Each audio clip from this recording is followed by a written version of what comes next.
ஏன் கண்ணீர்? அப்ப அவர் சொல்லுகிற வார்த்தையை நம்ம கேட்கல, அவர் பேசுகிற சத்தத்தை நம்ம காதுல கேட்கல. இது இப்ப இல்ல, ஆதியிலிருந்தே. அவர் போய் சீனாய் மலையில பேசிட்டு இறங்கி வராரு, அவர் முகத்தை கூட ஜனங்களால பார்க்க முடியல. அதே ஜனம்தான், ஒரே கோத்திரம் தான், ஒரே இடத்துல இருந்து வந்த மக்கள் தான். மோசே வேற சாப்பாடை சாப்பிட்டார், எல்லாம் ஒரே கூட்டம் தான்.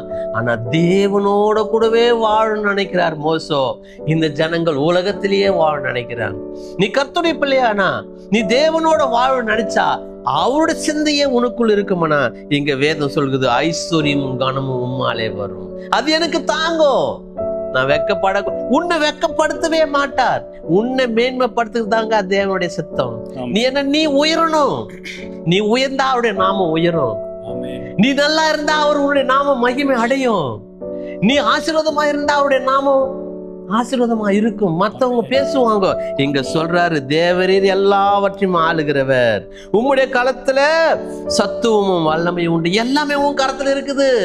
சூரியனும் சந்திரனும் படைத்தவர் நீர், வானத்தையும் பூமியும் உண்டாக்கினது நீர், ஐஸ்வர்யம் கொடுத்தது நீர். என்னையும் உம்மால மாற்ற முடியும்.